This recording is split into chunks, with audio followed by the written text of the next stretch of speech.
Welcome back to the FDR fan page. I'm Gavin. I'm Dulcie. And I'm Naya. And today we're going to be talking about FDR and his New Deal. Let's go. Okay, first we're going to be talking about Herbert Hoover and his plan and how it all went downhill from when he became president.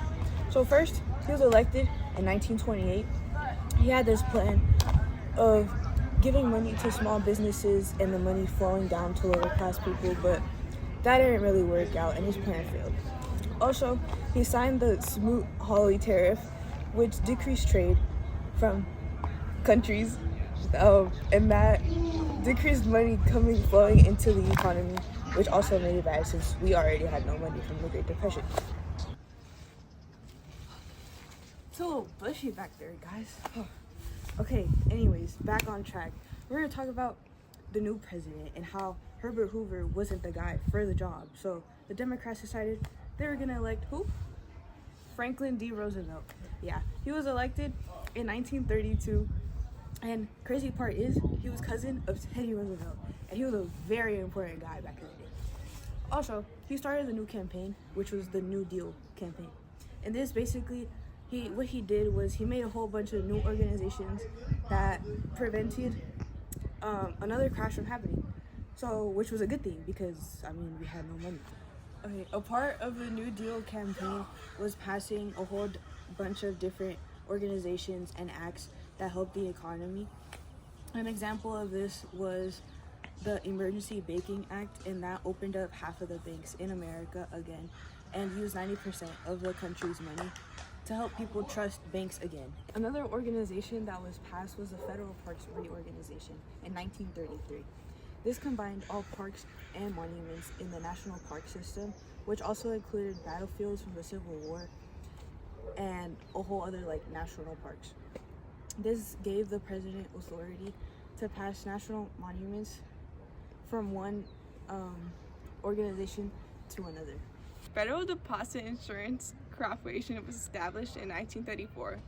This was a response to the bank failures that happened in the Great Depression. The corporation helped the financial system in numerous ways and extended federal oversight to all commercial banks.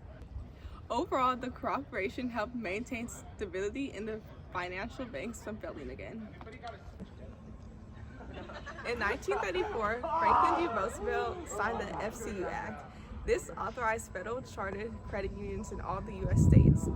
This allowed credit unions to be chartered under either federal or state laws, and this system was known as the dual chartering. This helped stabilize the credit unions and made credit available to all Americans. Hey, I'm Gavin. We're going to be talking about the Federal Dance Project of 1936. It was founded with the part of the WPA and to introduce modern dance. I like to dance. How about you? Yeah, they really did it because people were really sad and killing themselves, which isn't good. So why not dance? And then a lot of the choreographic, was choreographed by Helen Tamaris. And yeah, she was really a great innovator of that decade and that time period. Thank you. Hey guys, I'm back. Today we're going to be talking about the Rural Electrification Administration of 1935. It was established to provide electricity into rural America. So that means the suburbs, not really the suburbs, like the farms, where private companies have not expanded service to the little companies. They're trying to help out the little guys. And it offered low interest loans to little companies and utilities of, companies who couldn't afford it, which is great because people were depressed because everything was so, expensive and people were killing themselves. Oh man, that's so sad. And, this act actually ended up increasing rural electrification about 10%. And then after 1935, it went up to 90% by 1950. Thank you. Labor, I'm so tired. We're going to be talking about the Fair Labor Standard Act of 1938. This is what made 40 hours and more of working overtime. And this means like just getting paid for doing too much work. And also it had provisions on child labor, like unsafe jobs, and they didn't want to jeopardize the education of students and young children.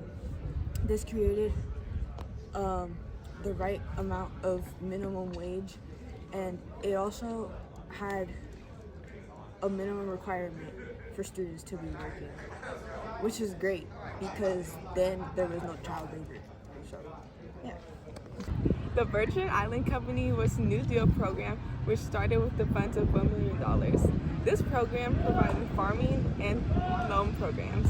This was a key part of the Virgin Islands economy for many years because it helped their farms. It also invested earnings in healthcare and education. Baby girl,